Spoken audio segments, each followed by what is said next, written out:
పంచుకునేందుకే ఈ సమావేశం.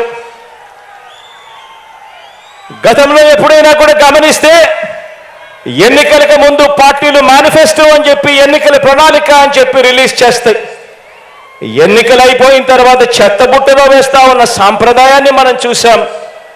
మొట్టమొదటిసారిగా నేను చెప్తా ఉన్నా, మీ బిడ్డ ప్రభుత్వం దాన్ని మార్చింది అని చెప్పి.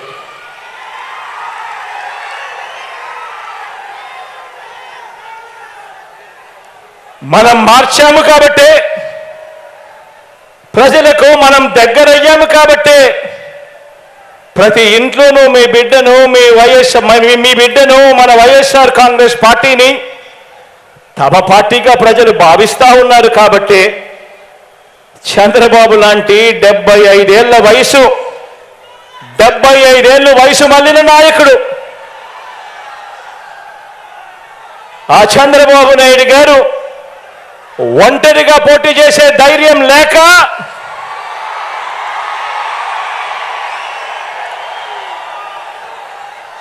ఈ బాబు దత్తపుత్రుడితో సహా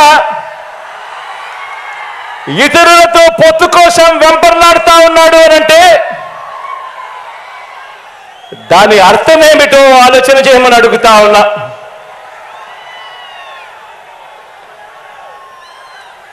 ఈ చంద్రబాబుకు తాను ఫలానా మంచి పని చేశానని కానీ, తాను ఫలానా మంచి స్కీమును తెచ్చానని కానీ చెప్పలేక మళ్ళీ కొత్త వాగ్దానాలతో గారడీ చేయాలని చూస్తున్నాడు అని అంటే దానికి అర్థమేమిటి? దానికి అర్థమేమిటో తెలుసా? దానికి అర్థం ప్రజల్లో వారు లేరు అని. దానికి అర్థం వాళ్ళు ప్రజల్లో లేరని, చివరికి 2019లో వచ్చినన్ని ఆ 23 స్థానాలు కూడా వాళ్లకు రావని.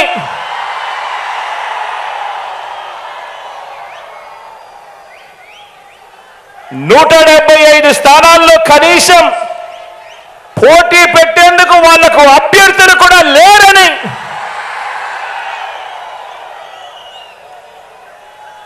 మరో వంక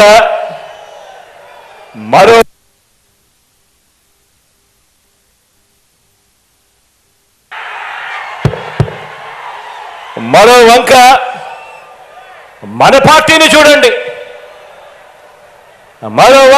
పార్టీని చూడండి. మన పార్టీ చరిత్ర ఓ విప్లవ గాథ. మన ప్రభుత్వ చరిత్ర ఇంటింటి విజయ గాథ. మన భవిష్యత్ సామాజిక వర్గాల ఇంద్రధనస్సు. మనది వయసుతో పాటు మనసు, భవిష్యత్తు ఉన్న పార్టీ మనది.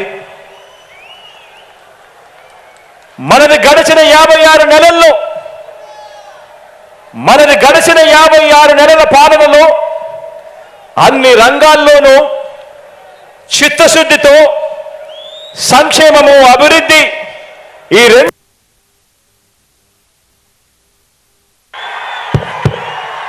ఈ రెండింటిలోనూ కూడా సరికొత్త రికార్డులు సృష్టించిన పార్టీ మనది.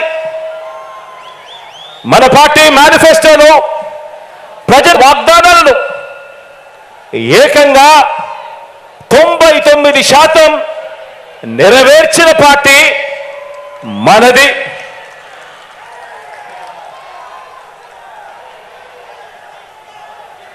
ఇవాళ నేను గర్వంగా కూడా చెప్తా ఉన్నా, మీ బిడ్డగా చెప్తా ఉన్నాను, మీ అన్నగా చెప్తా ఉన్నాను, మీ తమ్ముడిగా చెప్తా ఉన్నాను, గర్వంగా కూడా చెప్తా ఉన్నాను. మోసాన్ని నమ్ముకోలేదు, అబద్ధాన్ని నమ్ముకోలేదు మీ బిడ్డ.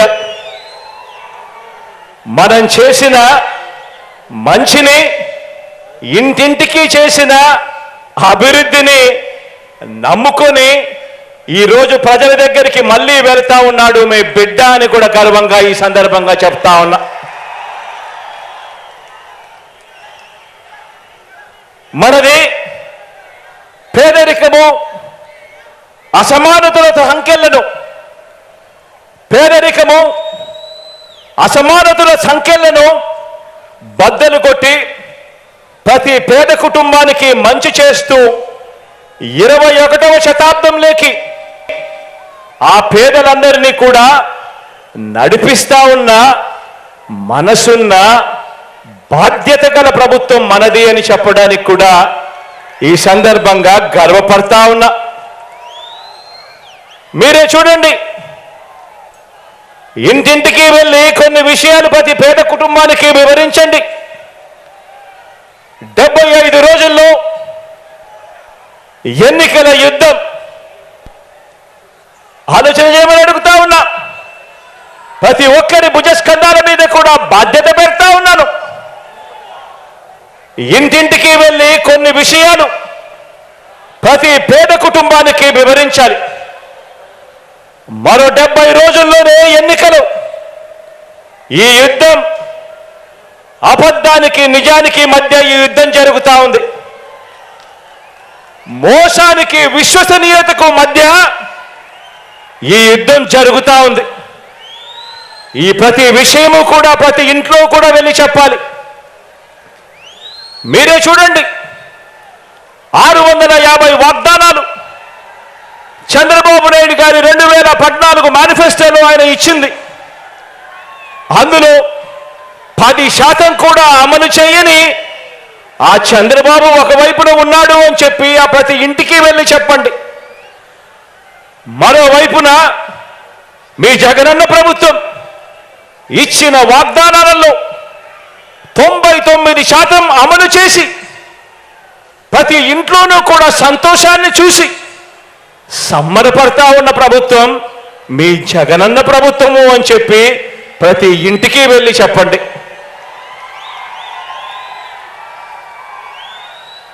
మరో విషయం కూడా మీరంతా కూడా గమనించమని కోరుతా ఉన్నా. మరో విషయం కూడా మీరందరూ కూడా గమనించమని కోరుతా ఉన్నాను. ప్రతి ఇంటికి వెళ్ళి కూడా చెప్పమని అడుగుతా ఉన్నాను. మన రాష్ట్రంలో ఏ గ్రామానికి వెళ్ళినా కూడా మీ ఇష్టం, కుప్పం నుంచి ఇచ్చాపురం దాకా మీ ఇష్టం, ఏ గ్రామమైనా తీసుకోండి. మన రాష్ట్రంలో ఏ గ్రామానికి వెళ్ళినా కూడా ఆ గ్రామానికి చంద్రబాబు గారు ఏం చేశారు అని అంటే చెప్పటానికి ఏమీ కనిపించదు. చెప్పటానికి ఏమీ లేదు. కాబట్టి మరి మీ జగన్ ఏం చేశాడు అనంటే, మీ బిడ్డ ఏం చేశాడు అనంటే, ఈ 56 నెలల్లో ఆ ప్రతి గ్రామంలో కూడా ఎన్నెన్నో మార్పులు కనిపిస్తాయి. ప్రతి గ్రామంలో వచ్చిన ఒక గ్రామ సచివాలయం కనిపిస్తుంది. ఆ గ్రామంలో అడుగు పెట్టిన వెంటనే అందులో 540కి పైగా పౌర సేవలు, అందులో దాదాపుగా 10 మంది మన పిల్లలే శాశ్వత ఉద్యోగాలు చేస్తూ చిక్కటి చిరునవ్వుతో కనిపిస్తారు. ఈ శాశ్వత వ్యవస్థను మన గ్రామాలకు తీసుకువచ్చింది ఈ 56